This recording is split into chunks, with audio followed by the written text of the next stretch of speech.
Ladies and gentlemen, welcome into another episode of the Straight Fire Podcast. It is a joy and a privilege to be here with y'all today, wherever you are, whenever you are listening to this. We just want to thank you for all the support you've shown, and we pray that you will continue to show it in any way that you know, whether it be through liking the YouTube video or 5-star rating on the podcast, just whatever you can do to support the podcast. We are so appreciative of. So today's episode is going to be focusing on a topic that is a very prevalent one in today, like we try to do with every topic. And it was picked out for us by Landon. So Landon, why don't you tell us where you got this podcast topic from and the goal, what you want us to learn from it today?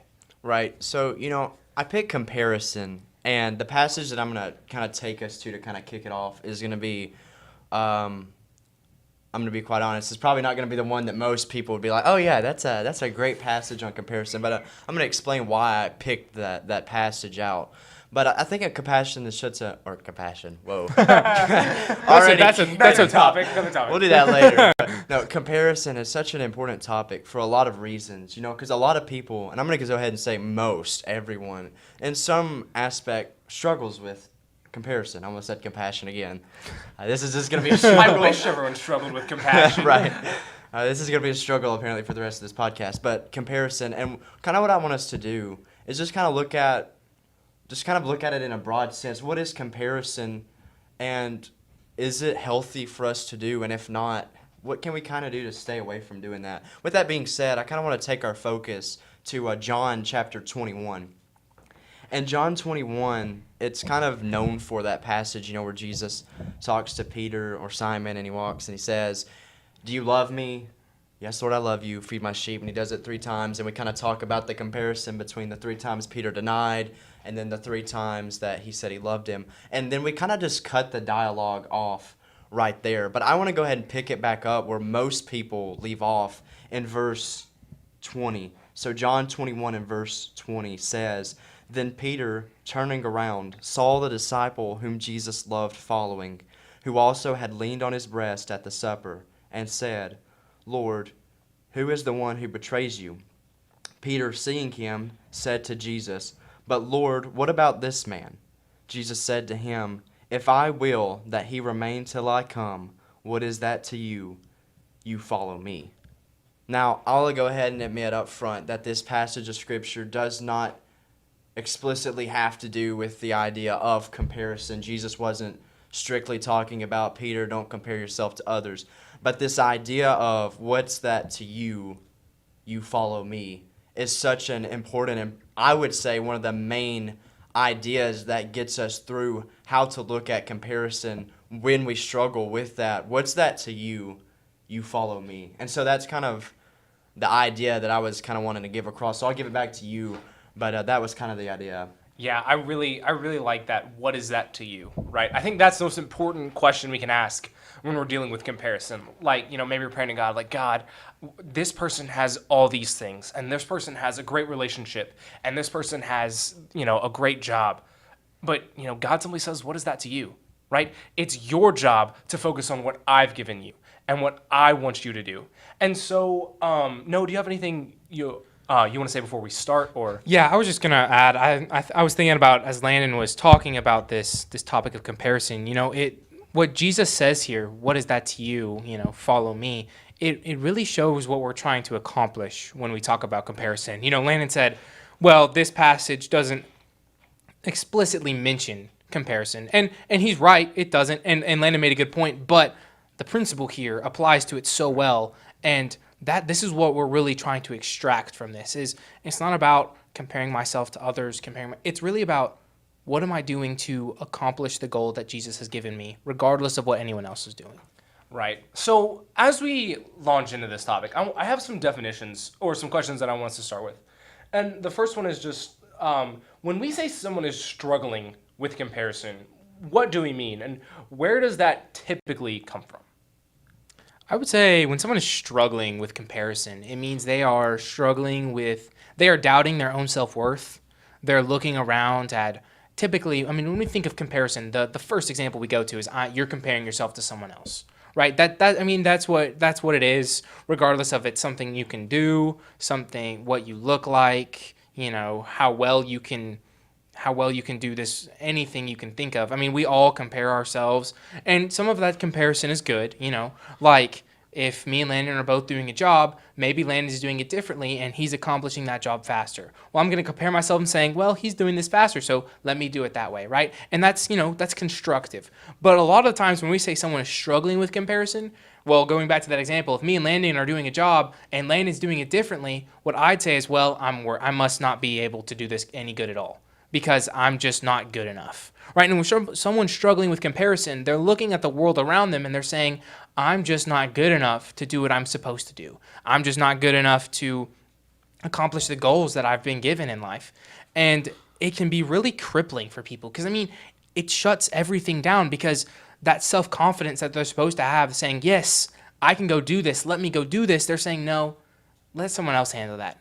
And as we can see from the example we just looked at, that's not what Jesus is telling us to do. And it's a very big problem, because it's stopping us from following the commandments of Jesus. It's stopping us from following the Great Commission. And it's stopping us, any of the commandments. If you don't believe in yourself that you can do them, then this problem of comparison, we have to get over it and we have to conquer it. And it is very hard. Right. I completely agree. Landon, do you have anything you would like to add to that? Most people, like people that study mental health and things like that, when they talk about comparison, negative comparison for the sake of discussion, they always kind of define it as you're judging yourself because no one knows you better than yourself by what you think you know about someone else. And that's why it becomes so negative, because I can look like I have everything put together, and then you look at what you think you know about me, and you're like, wow, he's got his life together, and I don't. I must be worthless.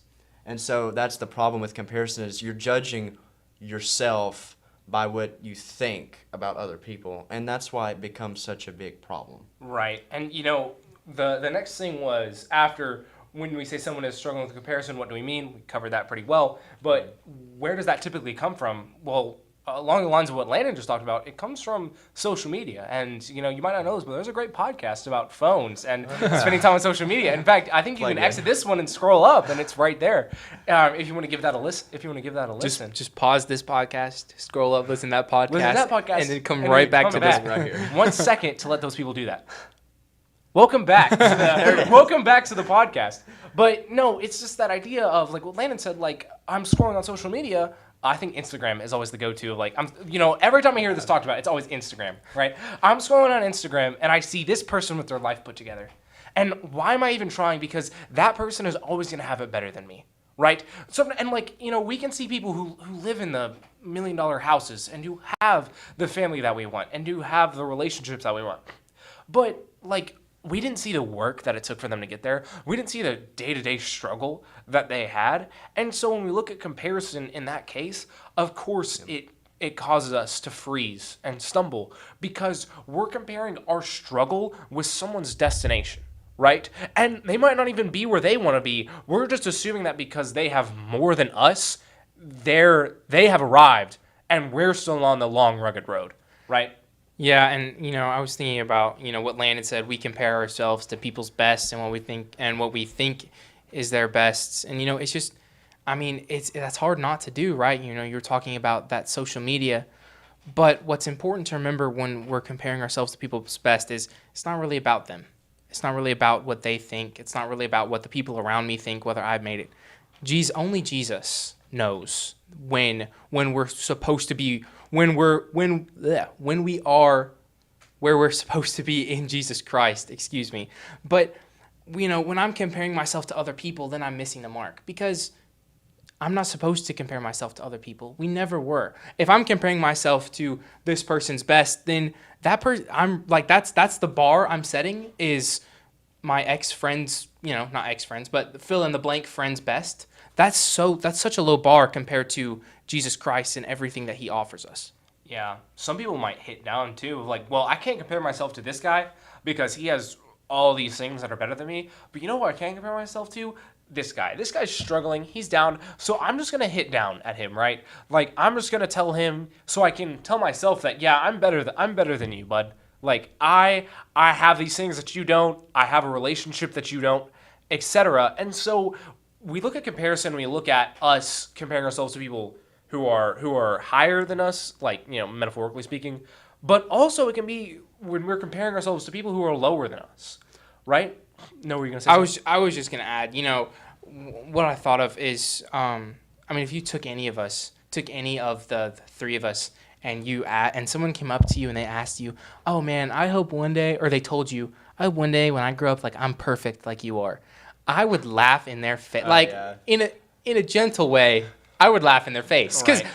me, like I'm nowhere close to making it, and I think if you ask most people, most Christian people. yeah, most wiser people, People who at least aren't narcissists. most Yeah. if you ask most Christians, and you said, "Hey, how are you doing? How are you accomplishing this so perfectly? How are you walking the Christian life so perfectly?" I mean, they would look at you and they would look at you like you were crazy. Like, what? No. Like if someone came up to me and said that, I'm nowhere close to accomplishing the Christian life perfectly. I fall so far from the mark. And that's why it's crazy to compare yourself to other people, especially just to the people you can see on social media, is because we all have problems and struggles that we're trying to overcome. And that's why, again, I said it before, only Jesus is worth our comparison. Right. Oh, sorry, Lane, go ahead. I was just gonna say, comparison is always rooted in an insecurity I have of whatever form that may be. I feel like I'm not as skilled, or I'm not as good at sports. I don't have as much money. I'm not as good at making friends. It's an insecurity that I have, and I assume that you don't. But I want to circle back to the point, because that was kind of one thing. I'm going to kind of shift thoughts here and come back to the thing you said about comparison, because 90% of the time we talk about comparison, it's like, oh, I'm not good enough, and we kind of talk about depression and how that all is connected. And it's like comparison is not just a one-way street, it's a two-way street. I can be comparing myself to Noah and saying, oh, he's got all of these things and I don't. And then I can shift to someone else and go, oh. Benjamin. I was wondering if he was going to do it. I was like, here it comes. Stick to it, Benjamin. And be like, okay. And I don't, most of the time, unless you're like a narcissist or someone, and most people don't start with, okay, I'm going to find someone that I am better than, or at least that I think. It just kind of becomes a thought of, oh, I have this insecurity, and then I notice, oh, I think you don't. Yeah. And then it becomes a judgmental thing. And when I think about comparison, someone that always comes to my mind in Scripture is Paul. And you think about that passage where he said, I'm the chiefest of sinners. And then he would talk about, of all the apostles, I'm right here. And then you've got all these other ones. When he had these thoughts, I'm not going to call them insecurities, but that's kind of the idea that for us that we would instill here. I'm the chiefest of sinners. I persecuted the church. Jesus said I persecuted him. I did all of these horrible things. For us, that you fill in your insecurity. Here you are. You're at this spot. What do you do with it? Paul could have said, or at the time Saul, I'll never amount to anything. I'll never be the kind of apostle that I need to be. I'm not like Peter. I'm not like John. I didn't see Jesus face to face. I didn't have that closeness. I'll never be the kind of apostle that I think Jesus wants me to be. Now, he would have said that Jesus wants me to be, but it's what he thinks. And he could have said, okay, I'll never be good enough, so I'm just not going to try.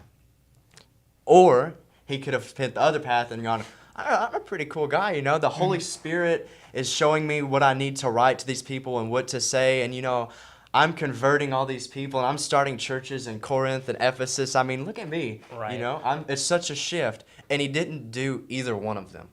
Instead, he said, I'm the chiefest of sinners, but by God's grace. And then we circle back to what Noah said. The only person that you should ever compare yourself to is Jesus.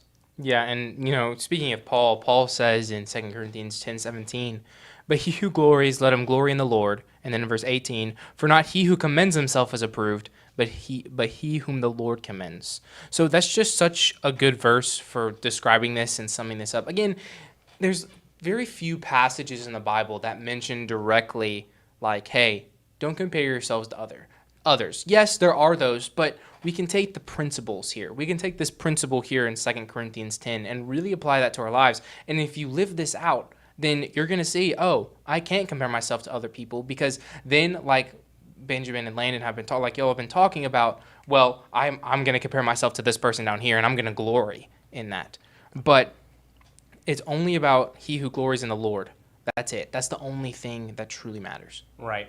So I would like to pivot to just another question, and the question of if someone came up to you guys and they're like, I'm struggling with comparison, like it's been really weighing me down, it's been causing me to stumble in my faith, whatever, and they said, I'm struggling with comparison, what can you say to me that will help?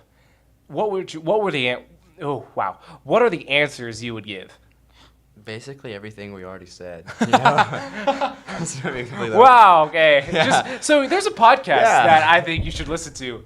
I mean, but genuine. I mean, honestly, that might, there it is. But first, I would have to ask, like, what do you mean by that? Because as we've already shown, there are two kinds of negative comparisons. We're talking about which one are you talking about? Because those are two different directions, and I need to know which one we're kind of struggling with. For the sake of conversation, let's say I've been struggling. Ooh. Like this is. Let me give you a scenario. Oh right? boy, that will make it. Here Yes, it is. that will make it better. So there's been this Christian, and he's 17, becoming a church. Hey, wait, can we make a disclaimer? This is not about anyone. No, this is completely made up on the spot. Yep. There's been this Christian, 17, becoming a church, brand new. He started going to youth group activities, but he doesn't really know all the songs that everybody knows. He doesn't know everybody as well, and so he's been struggling with this idea of, well, these people are just so far ahead of him, he'll never be at their level. Right? And so what he's done is he's looked at his friends in the world and he started comparing himself to them, thinking he doesn't really need to be better because his friends in the world are just so much worse than he is. And so he's finding himself in this state of he's not good enough to be like the Christians he sees around him, but he's too good to be around the people in the world who are quote unquote below him. Right? So what are we telling this guy to help him, right? We just talked about Paul, and honestly, like, I was thinking that as you were talking about Paul, like, as we've already said, as Landon was talking about Paul, that's a really good person to study for new Christians, right? Because Paul wasn't held back by all the quote unquote inexperience that he had. He simply went out and started preaching what he knew. It doesn't take any great scholar to be able to preach the gospel. If you were taught the gospel and you were baptized, then you can teach that to other people, right? So for new Christians, I would say, don't worry about that. Don't worry about comparing yourself to all the Christian people who have been Christians for years and years and years. Just do what you know is right. Do what you know is best, what Jesus told you and what someone obviously did for you. And then the second thing I would do is I would take them to Matthew 25. This is one of my favorite passages when talking about comparison. I remember I was presenting just a short devo on this a long time ago, and this passage just kind of jumped out to me and kind of struck me. And if you look at Matthew 25 and you look at verse 20, just going a little ways down, starting in verse 20, it says, "So he who had received 5 talents came and brought 5 other talents, saying, 'Lord, you delivered to me 5 talents. Look, I have gained 5 more talents besides them.' His Lord said to him, 'Well done, good and faithful servant. You are faithful over few things. I will make you ruler over many things. Enter to the joy of your Lord.' He who had received 2 talents came and said, 'Lord, you delivered me 2 talents. Look, I have gained 2 more talents besides them.' His Lord said to him, 'Well done, good and faithful servant. You have been faithful over few things. I will make you ruler over many things. Enter into the joy of your Lord.'" So, and then it goes on to talk about the 1 talent man who didn't do anything with his talent, and the Lord came back and was super, hard on that man and cast him out into the land of weeping and gnashing of teeth. But what we seem to skip over so quickly is the 2 talent man. The 2 talent man to me is something that when talking about comparison, is something I would draw out, because he didn't have as much as the 5 talent man, and he didn't have as much as the 1 talent man. But he didn't say because I don't have as much as the 5 talent man, I'm not going to work. And he didn't say because I have more than the 1 talent man, well, I don't have to do anything. No, he simply did all that he could with what his master had already given him, and he was just as accepted as the first man was, even though he didn't have as much. And it's such an important lesson that we can so quickly skip over because we think the contrast is between the 5 talent man and the 1 talent man. But really it's not. The 2 talent man, who's between both of them, shows that God is pleased with whatever he gives you, whatever talents he gives you. If you use those to serve the Lord as best as you can, if you do everything you can with those talents, God is pleased with you. And that's really what I would try to hammer home to that, to the friend that we're talking to the new Christian, that maybe God hasn't given you as much, but you can still be pleasing in his sight if you do your absolute best with what he's given you. Right, Landon, would you like to add something to that? All right. I'll do it, and Yeah, I'll give it to you. go You know, for it. jumping back to the Paul analogy for like the third time, as much I would always start with how he had the two choices. But then we have to go to the root of the problem. For him, it didn't start with, I'm going to judge other people. It started with, I'm not good enough. And so we have to circle back to, okay, you became a Christian, and now you're around a bunch of Christians, and you feel like you're not good enough. What did Paul do to become stronger? Because there was a time when he was a new Christian, and he was in Damascus, and he knew no one, and he was at what we would consider the bottom. He had just became a Christian. He didn't really know anything about Christianity. What did he do? Well, he found Barnabas, and Barnabas showed him certain things, and he helped him, and Barnabas and Paul would eventually start preaching together, or at the time Saul. And so what you have to do is you have to start talking to people in the church, because what you did to this guy, apparently what he did is he looked and he instantly withdrew. You got to get back in there.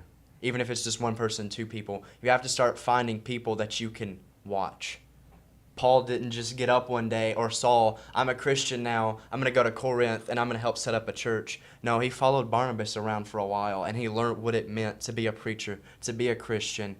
And then you transfer into what Noah so perfectly set up for me as a perfect transition into the talents. Yeah, there you go. I had flex. I set Landon up so well. yeah, he's tag team. Tag team. But people become Christians, and then they look at people that are the preachers. They get up in the pulpit and they present these lessons, or they look at the song leaders and they lead the worship so beautifully, and then they go, oh, I can't do that. First off, number one, how do you know you can't do it if you never have tried? Right. But we'll not even go there. That's a topic for another time. But you do have talents. In that parable, there wasn't a no-talent man that God expected something from. There was a one-talent man, and we could say, oh, well, hey, maybe he didn't know his talent. That man knew what his talent was. Now, in that context, we're talking about money. But, again, the principle, there's the word, I lost it for a second. The principle is there. Yeah.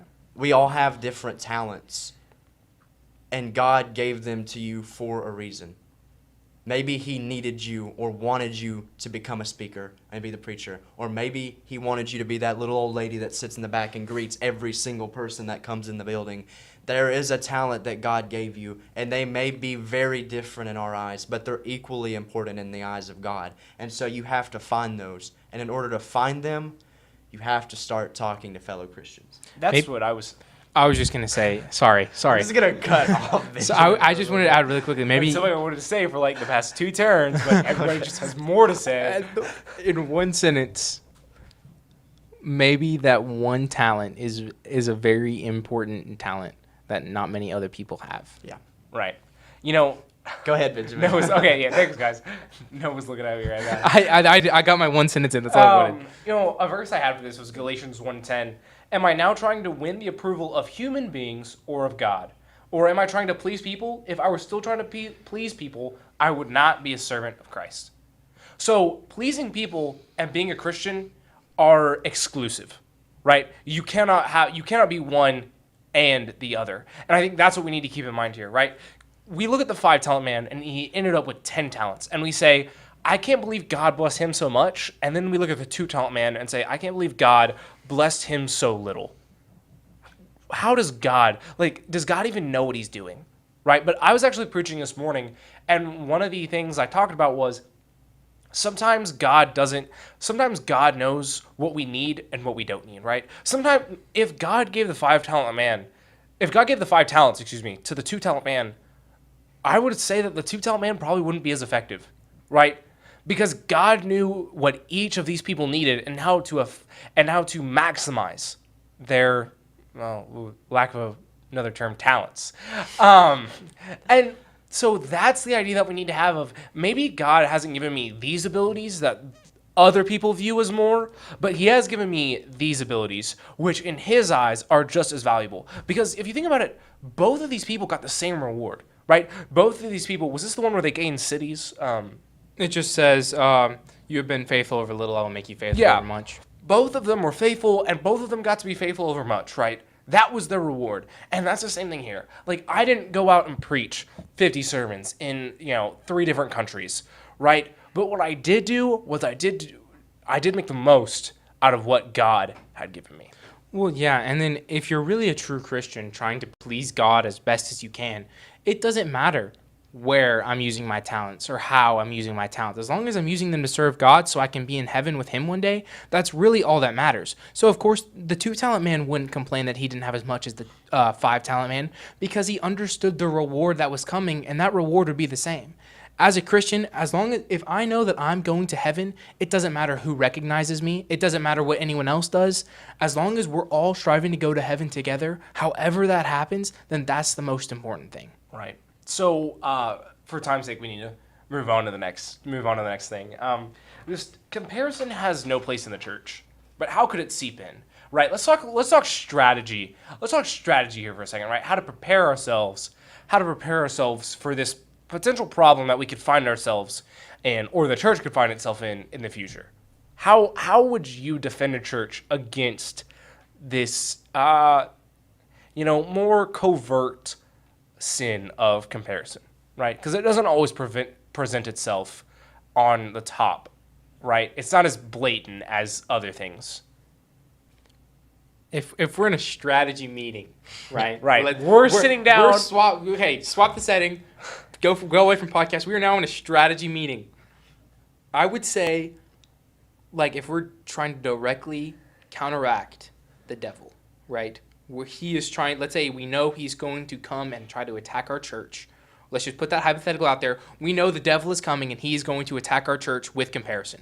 That is the weapon, that is the tool that he has chosen to try to take down our church. That's what he's going to tempt us with. That is what he's going to tempt us with.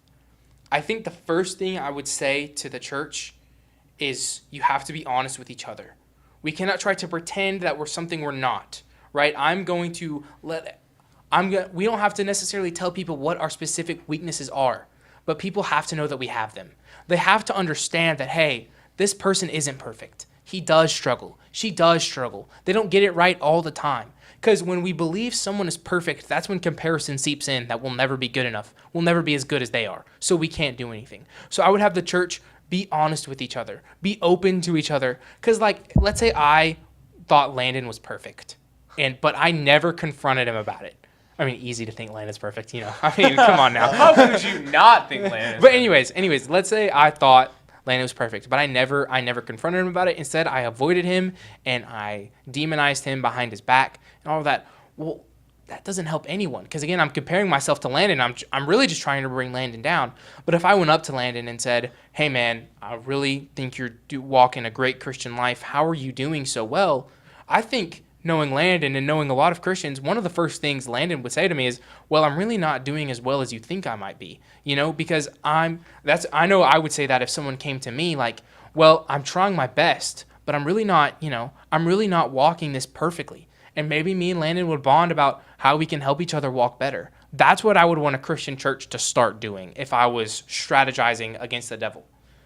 Yeah, so then as the general of this strategy meeting, I'd throw it over to Landon and be like, Landon, any suggestions here? Yes, yeah. Well, I mean, I'm going to start with adding to Noah's, and then I'll add a few more things that I was going to say. But, there's a reason the scriptures say to bear one another's burdens. That starts with that we can't do it alone. If we could have done it alone, there would have been no need for the church. And we could have all just been saved in our own way. But God made it in such a way, I'm hesitant to say organization, but that's really kind of how it was structured. Right. And so that we have each other. But we're to bear one another's burdens. Because what that's going to do, it's going to let me know that, because when Noah comes up and asks me about this, maybe I'm struggling with something similar, and it's going to be like, okay, I'm not the only one. And so we're going to build this connection that we should have had anyway. But it's going to become even stronger. And then I'm going to go ahead and add to that, taking this as a strategy meeting. I'm going to assume that we're the elders of this conversation. Right, that's kind of the assumption I was having as well. This congregation. I'm going to make sure the preacher is in the pulpit talking about topics that matter. Yeah. About how we're not all perfect. No one is. And no matter if you're one of the elders or if you're one of the preachers, we're all struggling with things. And I'm going to talk about unity, and we're going to talk about encouragement, and we're going to talk about how we do need to talk to each other about things that we struggle with. Because a lot of times when we struggle with something, I have to keep it quiet. Yeah. Because for some reason, I'm expecting everyone to think that I am perfect, which I'm not, and I know I'm not. But again, I assume everyone else is because they look like they have it all together, so I need to look like I am. Where it should be, I'm struggling with this. Oh, you're struggling. Well, I am too. Well, let's pray for each other. Let's help each other get better. And so what we're going to do is I want that talked about definitely because it needs to be. And then I had something else, but it just left me. You go ahead. Go ahead. I'm going to think of it. One of the thoughts I had was, is encouragement the counter to comparison? Would y'all agree with that? Maybe is there something else you would say? I think, because I was thinking about this too, I think there are a few things that are the counter to comparison. Like, for instance, if we're taking principles like Philippians 4:4, rejoice in the Lord always, and again I say rejoice. You cannot be rejoicing if you are comparing yourself against somebody, right? That's impossible. So if I'm going to follow God, if I'm going to follow God's commands the way that I'm supposed to, I can't follow this command that says rejoice in the Lord always. Again, I say rejoice if I'm comparing myself to people. Or like what you said for encouragement. I cannot be encouraging other people if I'm always comparing myself to them. At least I can't be encouraging them sincerely. So I would say, that is the counter. Is that the word you use? Definitely Yes, one of The main counter ones, to yeah. comparison. Yeah, but there are a few principles like that if you apply them in the way the Bible talks about, like we're trying to do, then there is no room for comparison. Right. Okay, so let's, unfortunately, we are running out of time quickly. We are actually kind of already have run out of time, but for the sake No of conversation, strategy meeting. it's been going very well. So, final thoughts on comparison. What you want people to take away from this as they, finish this podcast and head back out to whatever they were doing. What do we want people to know as we close? Did you get your thought back, Landon? I did not. That's okay. It's okay. I'll let you kick it off, though. Again, I would say what we talked about, I would go back to the example that we used of the friend first and just say God has given you a select amount of talents. It's not really up to you to look at other people and say, well, I've got less than them. Or it's not up to you to look at people and say, I've got more than them. It's simply up to you to do with your talents what God has commanded you to do. Right? And your talents could be anything, but it's up to you to find those talents out and use them to bring glory to God, right? And we're not looking for glory, like we talked about from 2 Corinthians 10, we're not looking for glory from other people. We're only trying to glory in the Lord. And if we understand our true reward and that we're trying to get to heaven at any cost, then it doesn't matter what other people around me are doing as long as I'm doing my best to go to heaven. I would start there, and then I would say that for anyone personally. And then for the church, I would say what we talked about. If you encourage other people, if you're truthful with them, and you're always seeking to find joy, then there is no room for comparison. So go, instead of maybe wallowing in self-pity. I remember when I was a little kid at camp, I would sometimes I felt like I would compare myself to people so bad that I would just lay in my bed and be like, I don't really feel like doing anything today because there's always going to be someone better than I am out there. Wow. But as a little kid, I maybe thought about that for 30 seconds. And then, the next minute I was up having fun, not even thinking about it. But it just goes to show, don't wallow in self-pity, but go out and encourage other people. Go out and tell them the truth. Go out and be joyful with them. Like what me and Landon talked about, maybe you can make a bond with them and you can be a strong Christian because of it. So that's what I would tell personal people, that's what I tell someone one-on-one, and that's what I would tell the church. Right. I'll be quick, I promise. Yeah, okay. I was going to tell him, I was like, oh, okay. Yeah. Longer episode this week. That's okay. It's okay. I'll close. I guess I want to close with, again, John 21:20. Is that 20? Yeah. No, 21. Yeah, No, John 21. Yep, there you go. What's that to you? You follow me. So far, every time we've talked about comparison, it's been you shouldn't do it. I pivot. The only person that you should ever compare yourself to is Jesus. Jesus didn't say, follow the trendsetters, follow the people on Instagram, follow whoever. He said, you follow me. The only way we're going to become the kind of people that we truly want to is when we stop comparing ourselves to others and start comparing ourselves to Jesus. Right. And I would close the whole thing with Romans 12, 3 through 5. For by grace given me, I say to every one of you, do not think of yourselves more highly than you ought, but rather think of yourself with sober judgment in accordance with the faith God has distributed to each of you. For just as each of us has one body with many members, and these members do not all have the same function, so in Christ we, though many, form one body, and each member belongs to all the others. Thank you so much for listening to this episode of the Straight Fire Podcast. Again, we hope that you support that episode in any way you can. And ultimately, go check out the YouTube channel, subscribe there so you can stay up to date with not just podcast stuff, but other videos we're planning for the future. Again, thank y'all so much for listening, and we will see y'all in the next episode. Thanks.